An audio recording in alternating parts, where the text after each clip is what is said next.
Pour la naissance de notre bébé, mes parents ont apporté une poussette de 10 000 $ venue d'Italie. Sœur, prends-la.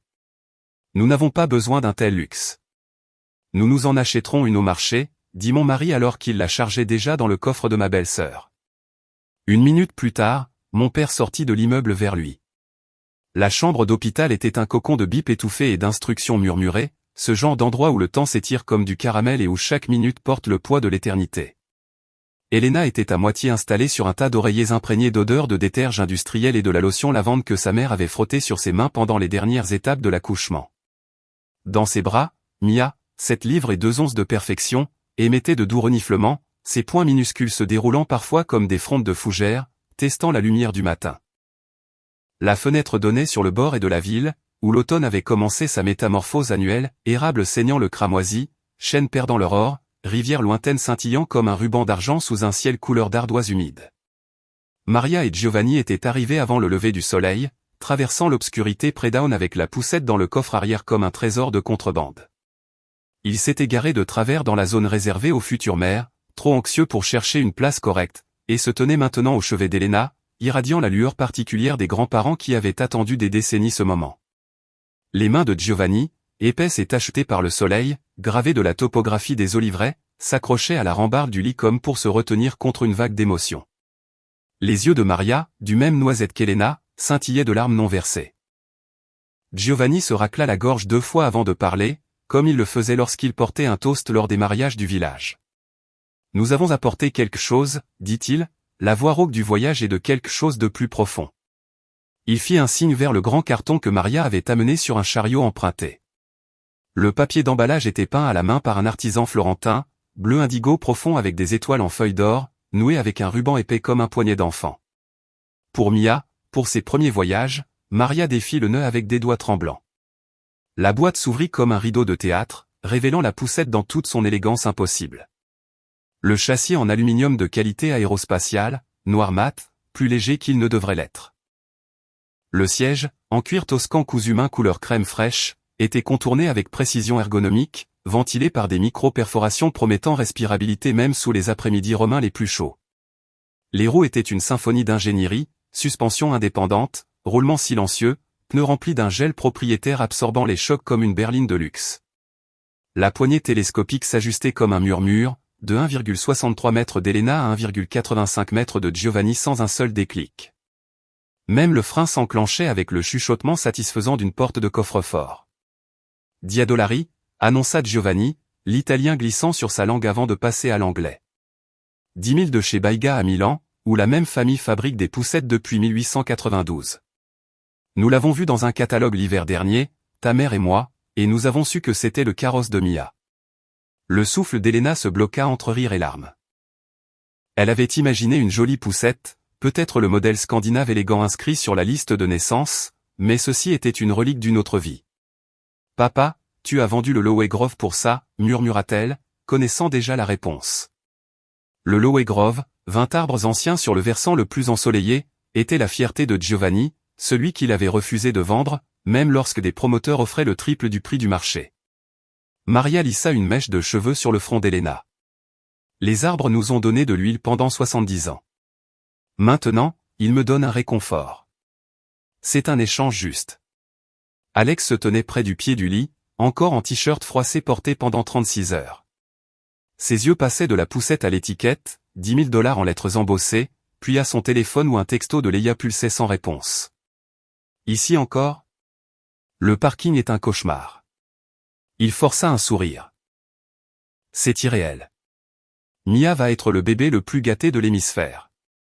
La chambre se remplit du doux chaos de la nouvelle grand-parentalité, Maria comptant les orteils, Giovanni testant le pliage de la poussette avec le respect d'un mécanicien inspectant une Formule 1, les infirmières entrant pour prendre les constantes, Elena flottant dans le brouillard des antidouleurs et de l'ocytocine, imaginant des promenades printanières le long du chemin riverain, le petit chapeau de soleil de Mia oscillant au-dessus du canopy en cuir. Puis Leia arriva, cheveux roses dorés, lunettes surdimensionnées perchées dans ses boucles comme une couronne, portant un bouquet de ballons indiquant « c'est une fille » en excès scintillant. Elle fonça vers la poussette, traînant parfum et assurance. « Oh mon Dieu, c'est tout droit sorti de Vogue, bébé. » Mia ne sait même pas à quel point elle est branchée. L'après-midi se dissout en conversations superposées, Giovanni racontant les premiers pas d'Elena sur la place du village, la mère d'Alex partageant des histoires de sa naissance agitée, Leia prenant des selfies avec la poussette en arrière-plan. Mais lorsque le soleil se couchait derrière le parking, Alex croisa le regard d'Elena et inclina la tête vers le couloir. Dans le corridor, les néons bourdonnaient comme des insectes anxieux. « Chérie », commença-t-il d'une voix basse, « cette poussette est incroyable. Mais nous avons parlé de rester réaliste. » Leia a laissé entendre qu'elle voulait un bébé et tu connais sa situation, studio, gig économie, zéro épargne. On pourrait prendre quelque chose de parfaitement fonctionnel pour une fraction du prix. Laissons-lui celle-ci. C'est pratiquement un héritage déjà, dit Elena en se décalant, tirant sur sa perfusion. Alex, c'est un cadeau pour Mia, mes parents. Je sais, répondit-il en se frottant la nuque, comme lorsqu'il négocie avec des clients. Mais pense à la famille. La maison de Leia nous a accueillis pendant la tempête. Tu te souviens? C'est peut-être notre moyen d'équilibrer les comptes. Avant qu'Elena ne puisse répondre, Alex était de retour dans la chambre, décidé. Sœur, prends-la. Nous n'avons pas besoin d'un tel luxe. Nous nous en achèterons une au marché. Il montrait déjà le pliage à une main, la poussette se refermant avec la grâce de l'origami. Les yeux de Leia s'écarquillèrent, ravis, alors qu'il la roulait vers l'ascenseur. Depuis son lit, Elena regardait par la fenêtre Alex charger la poussette dans le coffre de Leia, la sécurisant parmi des sacs réutilisables, un tapis de yoga et une boîte de bougies artisanales. Le vent d'automne emporta le rire de Leia comme de la fumée. La main de Maria trouva celle d'Elena, serrant assez fort pour laisser une marque. La mâchoire de Giovanni se tendit comme du granit. Une minute plus tard, il embrassa le front d'Elena avec la tendresse brusque d'un homme peu habitué aux émotions publiques, puis sortit de la chambre. Ses pas résonnèrent dans le couloir, constant, inévitable, vers le parking où allait commencer la première bataille pour l'héritage de Mia. Giovanni traversa le parking d'un pas décidé, comme un homme ayant passé sa vie à arpenter les rangs d'oliviers à l'aube, l'asphalte encore tiède sous ses bottes en cuir usé. Au-dessus, Elena regardait depuis la fenêtre du 5e étage, ses réflexions superposées sur la scène comme un fantôme pâle, épuisé, férocement protecteur. Mia dormait contre sa poitrine, pois chaud l'ancrant au lit, même si son cœur se précipitait vers la confrontation en bas. Alex était penché sur le coffre de Leia, ajustant les sangles de la poussette avec le soin méticuleux qu'il réservait habituellement aux présentations clients. Le véhicule, peint en un optimiste style compact, était déjà encombré par les restes du style de vie transitoire de Leia, un ballon de gym à moitié dégonflé, une pile de contraventions non payées, un sac de créateurs usés. Leia se tenait à côté, téléphone en main, composant déjà l'Instagram parfait. Quand ton frère t'offre le luxe italien, jalousie de poussette de temps de garantie. La voix d'Alex Giovanni portait l'autorité de décennies passées à diriger des équipes de récolte sous un soleil implacable, pas forte, mais tranchant le bruit ambiant, sirène lointaine, feuilles bruissantes, le léger claquement d'une portière 2 rangs plus loin. Alex se redressa, s'essuyant les paumes sur son jean. Giovanni, juste pour sécuriser cette beauté, tu devrais sentir comme elle roule doucement, même sur ce pavé fissuré. C'est comme glisser sur de la glace. Leia agitait la main avec enthousiasme manucuré. Papa G, je n'y crois toujours pas. Je vais en prendre tellement soin. Mia pourra l'utiliser quand elle viendra. Les yeux de Giovanni, gris tempête striés de reflets dorés, fixaient Alex avec une intensité troublante.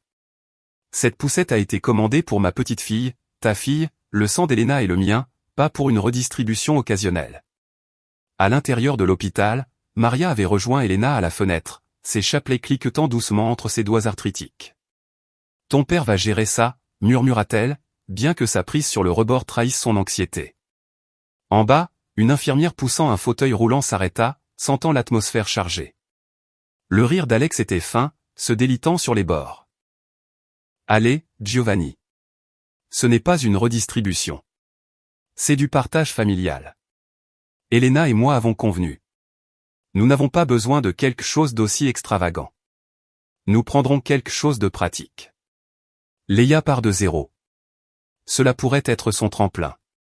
Leia hocha la tête, sa queue de cheval rebondissant. Exactement. Je documenterai chaque aventure. Je vous taguerai sur les photos. Le futur cousin de Mia vous remerciera. Giovanni fit un pas de plus, assez proche maintenant pour qu'Alex puisse distinguer les rides de son beau-père, chaque sillon un chapitre de labeur honnête sous le ciel méditerranéen. Vous avez accepté sans consulter la femme qui venait de subir 16 heures de travail, sans demander aux grands-parents qui avaient liquidé des terres qui nourrissaient notre famille depuis un siècle. Le parking semblait se contracter, l'air épaissi par la tension. Une rafale de vent fit tourbillonner des feuilles entre les hommes comme des oiseaux effrayés. Le sourire d'Alex disparut complètement. Écoute, j'essayais d'être pratique. Cet argent aurait pu. Quoi? La voix de Giovanni s'éleva juste assez pour être entendue, attirant les regards d'une famille déchargeant des ballons à proximité. Payer les études de Mia, acheter une maison. Non, Alex, nous avons choisi de l'investir dans son confort quotidien, sa sécurité, ses premières impressions du monde. Cette poussette a été testée sur les mêmes pavés où Elena a appris à marcher. Le cuir est traité pour résister à des décennies de soleil et de pluie. Chaque vis, chaque couture a été choisie avec intention. Leia se déplaça, son excitation initiale se transformant en malaise. Peut-être devrions-nous demander directement à Elena. Alex sortait déjà son téléphone, les pouces volants. Faisons-le. Elena, chérie, peux-tu nous voir? Fais un signe si tu es d'accord pour que Leia garde la poussette. Depuis le 5e étage, Elena ne fit pas signe. Elle posa son front contre la vitre froide, les larmes brouillant la scène en estompes aquarelles. Le bras de Maria l'entoura, solide comme un roc. Ton père se bat pour ce qui est juste. Fais-lui confiance. En bas, le silence s'étira comme un souffle retenu. Le téléphone d'Alex vibra, le message d'Elena s'affichant à l'écran, ramène-la maintenant pour Mia. Giovanni se pencha, lisant par-dessus l'épaule d'Alex. Son sourire était petit mais triomphant. Voilà, la mère a parlé. Aide-moi à rendre cela à son propriétaire légitime. Alex hésita, le poids du moment pesant comme la gravité. Puis il soupira, un son de reddition, et commença à détacher les sangles. Le visage de Leia se crispa, mais elle ne protesta pas tandis que Giovanni prit la poignée. La poussette roula vers l'entrée de l'hôpital avec l'inéluctable fluidité d'une procession royale, la main de Giovanni ne quittant jamais la prise.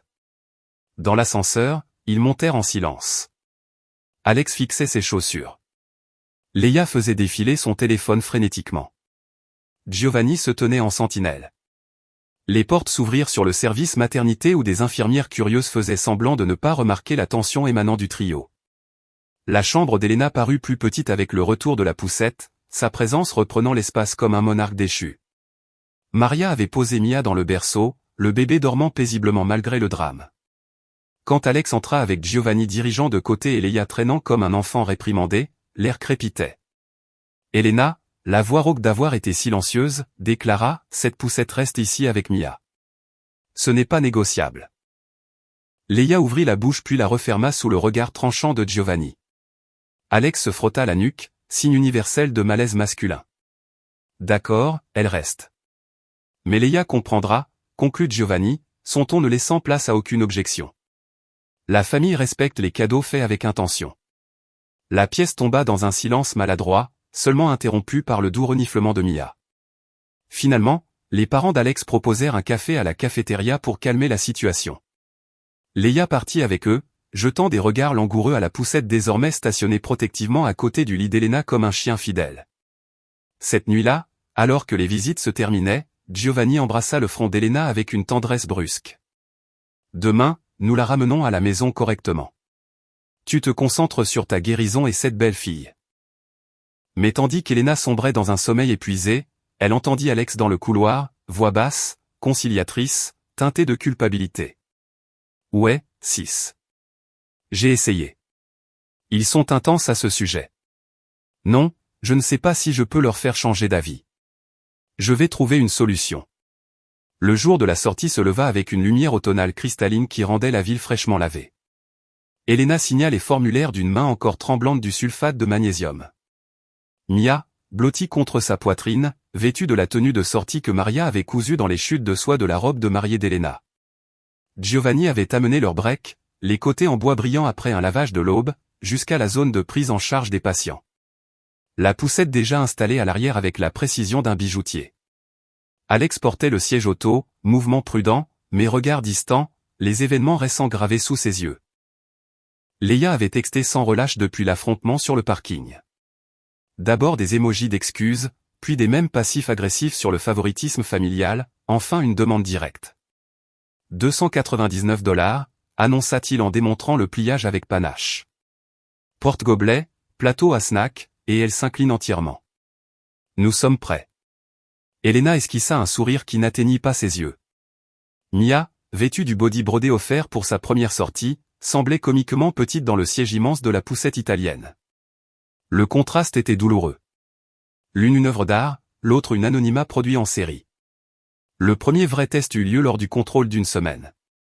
Elena habilla sa fille de l'ensemble envoyé par Maria, coton doux avec smock délicat, et la plaça soigneusement dans la poussette de luxe.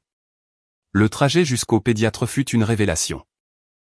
Les roues glissèrent sur les trottoirs fissurés comme sur l'air, la suspension absorbant chaque bosse si doucement que Mia dormit tout le chemin. Au passage piéton, d'autres parents faisaient des doubles regards. Un barista au coin du café abandonna. Giovanni inspecta la poussette comme un général passant ses troupes en revue, passant ses mains sur le cuir pour vérifier les dégâts de son exil bref. Maria déballa des tupperwares tout en bombardant Alex de questions. « As-tu déjà emmené Mia pour une vraie promenade ?» Ressentit la différence dans la maniabilité, le rayon de braquage. Alex supporta poliment jusqu'à l'arrivée impromptue de Leia, prétendant n'être que de passage avec une bouteille de Prosecco en offrande de paix. Elle se lança immédiatement dans une performance de sentiments blessés. « Je comprends maintenant, dit-elle, yeux grands ouverts d'une illumination insincère. Cette poussette est le droit de naissance de Mia. J'étais égoïste. » Mais son regard revenait sans cesse vers la poussette, pliée élégamment près de la porte. Elena remarqua les doigts de Leia qui tressaillaient, comme se souvenant de la prise. Le point de rupture survint au dîner. Leia, 3 verres de Prosecco, laissa échapper, « Il faut juste que je mette de l'argent de côté pour la mienne, avec les loyers qui augmentent. » Elle s'interrompit, regardant Alex avec insistance. Giovanni posa sa fourchette avec soin. « Jeune fille, personne ne te doit du luxe. Elena et Alex pourvoiront aux besoins de leur enfant. Toi, tu subviendras au tien le moment venu. » Le silence était assourdissant. Alex intervint, « Papa, calme. Leia a eu une année difficile. » Difficile ? Maria renchérit, voix douce mais ferme, « Nous avons vendu des terres que notre famille cultivait depuis un siècle. Ça, c'est difficile. » Leia partit en larmes. Alex la suivit pour s'assurer qu'elle rentrait bien. D'accord. Il ne revint qu'après minuit, glissant dans le lit avec l'odeur de fumée de bar accrochée à ses vêtements. Le lendemain, Elena trouva la poussette du marché dans le couloir avec un mot d'Alex, « Emmène Mia au parc avec tante Leia. Elle a besoin d'être consolée. » À leur retour, Mia était grognon et la roue de la poussette mal alignée, clairement malmenée sur le sol de la cour de jeu. Ce soir-là, Elena appela ses parents en larmes. La réponse de Giovanni fut immédiate, « Nous arrivons avec des renforts. » Les renforts arrivèrent le samedi suivant sous forme d'un sommet familial orchestré par Giovanni et Maria avec la précision de stratèges militaires. Ils réservèrent la salle privée de la Trattoria Bella, pas le lieu touristique du centre, mais le vrai petit restaurant du vieux quartier italien où le propriétaire, Salvatore, connaissait Giovanni depuis l'enfance, volant des figues du même arbre. La salle privée avait des murs en briques apparentes ornés de photos fanées de Calabre, une grande table en chêne pour 20 personnes et une cheminée crépitante avec du bois d'olivier récupéré du verger de Giovanni. Alex arriva l'air d'un homme allant à son exécution. Des arbres lourds de fruits, branches pliées comme en pénitence. Puis la terre nue, marquée par les bulldozers, le sol encore riche mais silencieux. Cette terre a nourri 3 générations, dit-il doucement, glissant les images sur la table. Nous avons choisi de donner sa valeur à l'avenir de Mia, pas pour la redistribuer à notre guise. Leia eut la grâce d'avoir honte. Alex fixa son assiette comme si la poussée pouvait offrir l'absolution. Le propriétaire, sentant l'atmosphère, offrit le repas et les chassatos avec des boîtes de tiramisu intactes. De retour à la maison, les fissures se creusèrent. Alex commença à rester tard au travail, prétextant des échéances de projets coïncidant commodément avec la dernière crise de Leia. Les textos étaient devenus un flot constant, des demandes pour rester seul jusqu'à son prochain salaire, des plaintes concernant son patron, des allusions à la nécessité d'un endroit où dormir après une dispute avec sa colocataire. À chaque fois, Alex répondait en quelques minutes. Elena voyait les messages lorsque son téléphone s'allumait pendant la tétée de Mia à 2 heures du matin, la lumière bleue illuminant son visage dans l'obscurité comme une lune coupable. La suggestion de thérapie venait du docteur Chen lors du contrôle du premier mois de Mia. Le postpartum est déjà assez difficile sans drame familial, disait doucement la pédiatre en ajustant son stéthoscope. Pensez à une thérapie de couple et peut-être à poser des limites avec la famille élargie. Elena prit rendez-vous pour la première séance ce vendredi avec le docteur Ramirez, une femme douce dont le cabinet sentait la camomille et dont les murs étaient recouverts de peintures abstraites semblant rendre visibles les émotions. Alex y assista mais passa la plupart du temps à défendre les appels à l'aide de Leia, comme s'ils étaient des fusées SOS. Le docteur Ramirez assigna des devoirs, chaque partenaire devait écrire une lettre exprimant ses besoins sans reproche.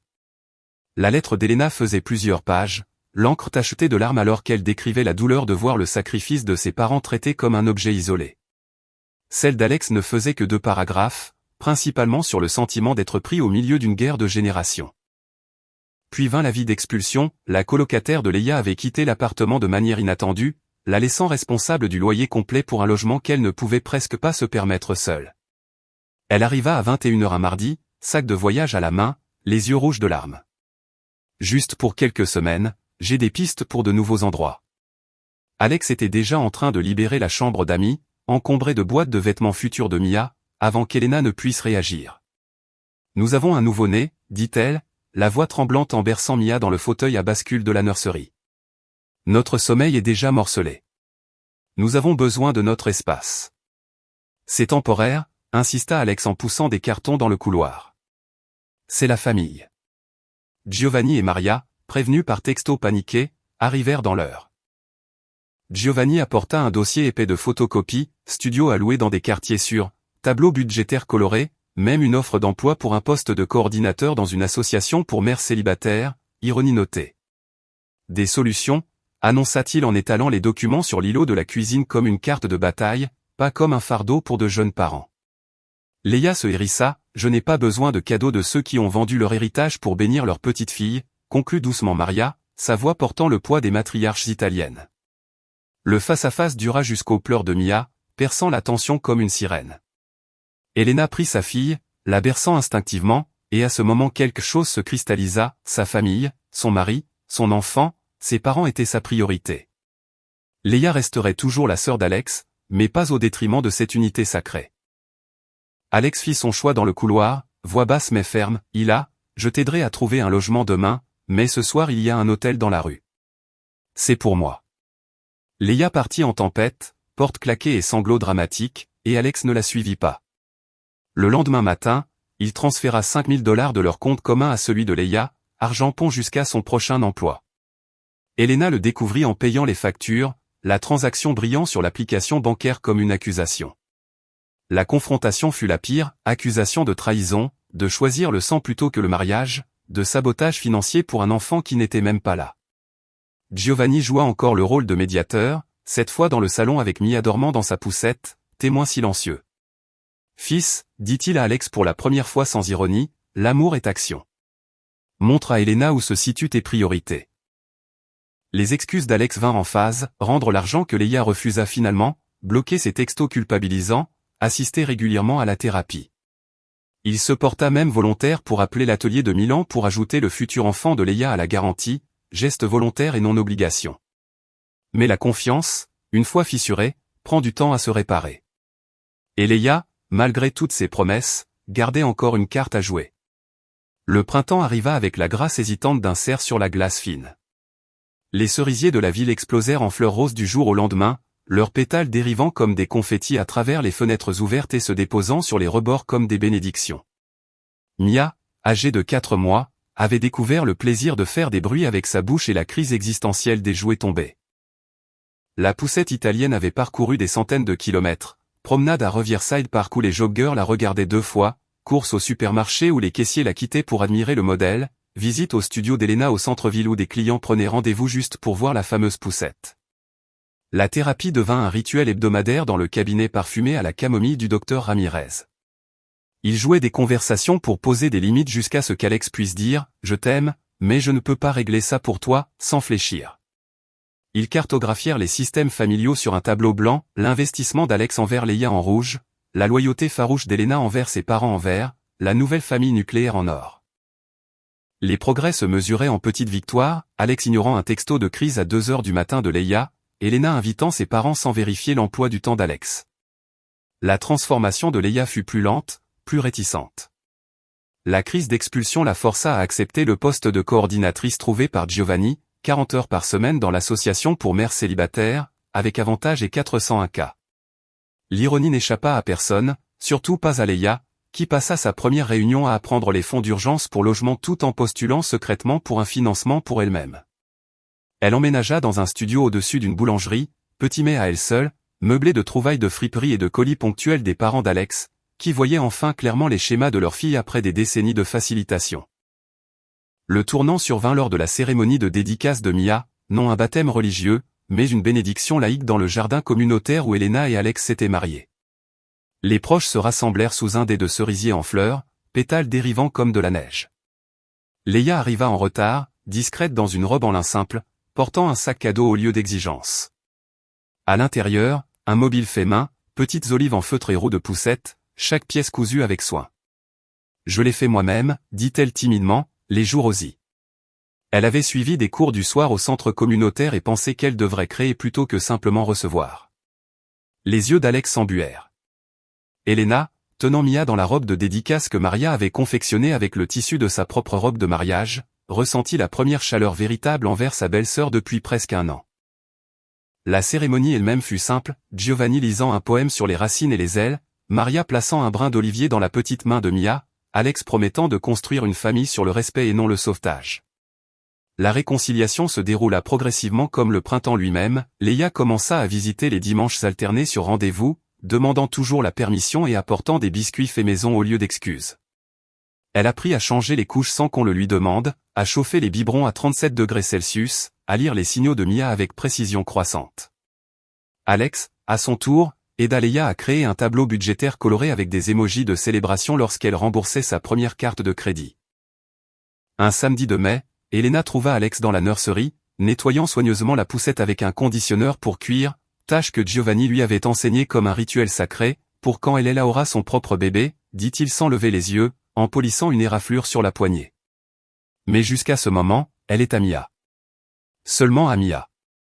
Cet été-là, Leia annonça sa grossesse, cette fois planifiée avec un partenaire soutenant nommé Marco, rencontré grâce à l'association. La nouvelle fut partagée calmement autour d'un café à la boulangerie sous son appartement. Je comprends maintenant, dit-elle à Elena, regardant Mia tester ses premiers pas instables en s'appuyant sur la poussette. Ce que tes parents ont fait, le sacrifice, je veux construire ça pour mon enfant, pas l'attendre des autres.